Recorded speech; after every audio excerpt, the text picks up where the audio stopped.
In some of our previous videos, we've introduced the topic of first order differential equations, and we've seen some simple examples of how we can solve those equations.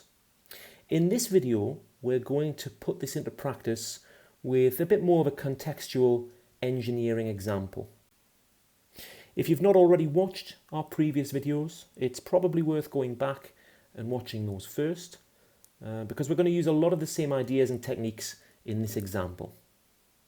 So let's assume that we're told that the relationship between the resistance R of a conductor and its temperature T is given by this formula here. dr by dt is equal to alpha R. And let's say we're asked to find two things.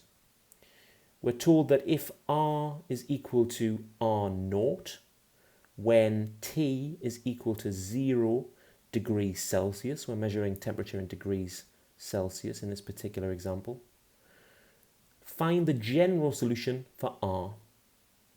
And then secondly, for aluminium, which has a value of alpha 38 times 10 to the minus 4, find the resistance of aluminium at 100 degrees if R naught is equal to 24 ohms. Okay, so there's a lot there. Firstly, let's not get alarmed by this question because it involves terms such as R and T. If you've been following our previous videos, we've usually used sort of generic mathematical terms X and Y. We've also seen in our previous videos that we can express the differential in the form dy by dx, whereas here we have dr by dt.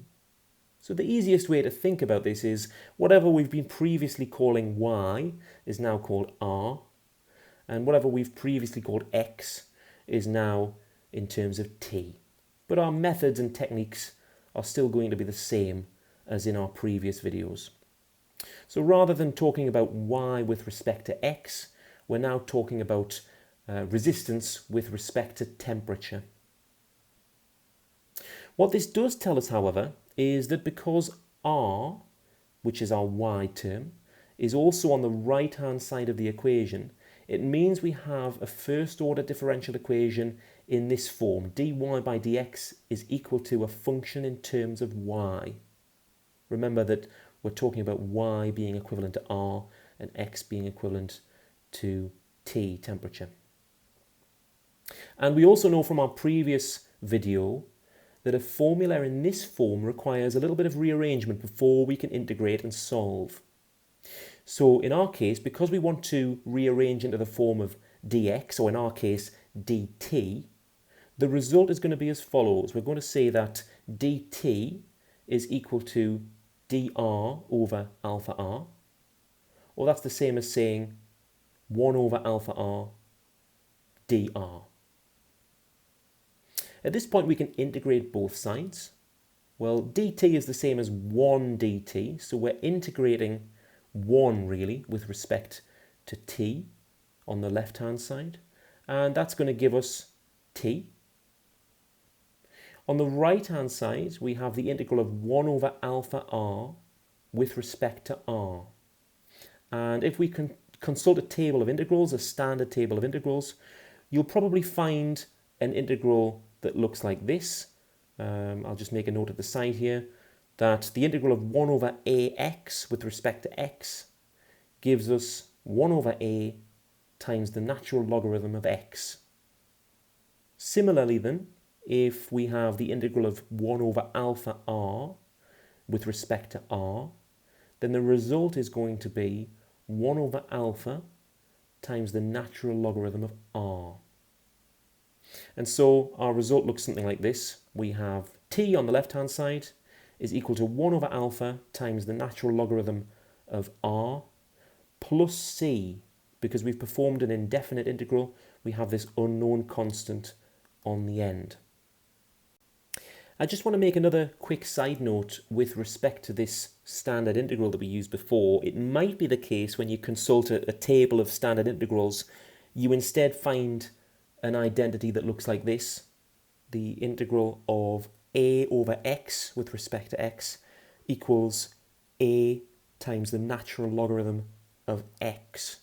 Now, it doesn't strike us as being immediately obvious, but this is actually the same identity as the one we've used, because in our case, a, we could say, was 1 over alpha.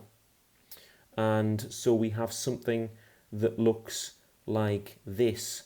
We have the integral of 1 over alpha over r with respect to r. And that's going to give us the same result, 1 over alpha log r, again, plus c, because it's an indefinite integral. Sometimes some small rearrangement is required to make our particular formulation fit the table of standard integrals. Anyway, back to our example, we now have this expression here, t equals 1 over alpha log r plus c, and this is what we call the general solution for this differential equation. And it's the case that it's the general solution because we don't know the value of this unknown constant on the end. But referring back to the question, we were given some additional information. We were told that when t is equal to 0 degrees, the resistance R is equal to a constant called R naught. Let's substitute these values into our equation to find our particular solution. So we'll have something that looks like this. We'll have 0, because t is now 0, equals 1 over alpha times the natural logarithm of R naught plus c. And so what we can do now is we can rearrange this expression to find c, and that just simply means subtracting this logarithm term from both sides. We have c equals minus 1 over alpha times the natural logarithm of R naught. And so what we can now do is refer back to our general solution we saw before, but now we know the value of c. We can simply say this: t equals 1 over alpha log r minus 1 over alpha log R naught.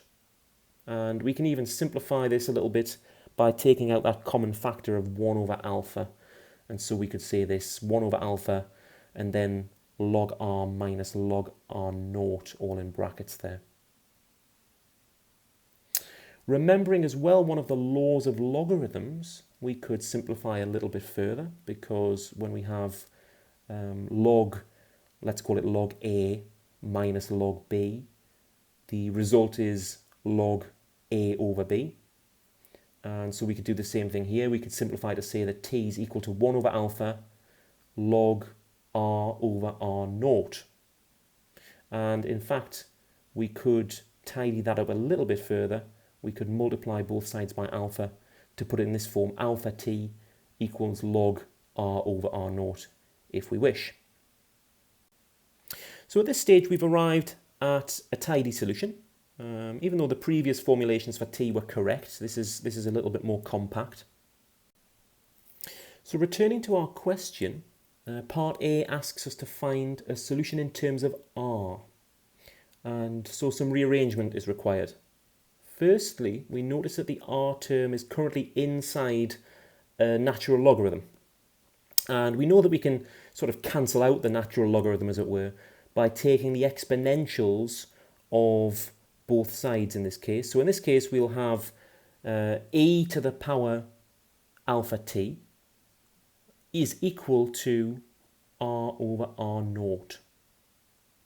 And so we can rearrange for r now to find that r is equal to R naught multiplied by e to the power alpha t. All of this, unfortunately, was just for part A of our question, but we've now found our solution in terms of r. But now, having derived this formula, part B is easy. We were asked to find the resistance of aluminium when T is equal to 100 degrees, if R naught is equal to 24 ohms and alpha is equal to 38 times 10 to the minus 4. And so all we need to do is substitute these values into our equation. And we have R is equal to 24 e to the power of 38 times 10 to the minus 4 times 100. And the result here comes to 35.0948 ohms.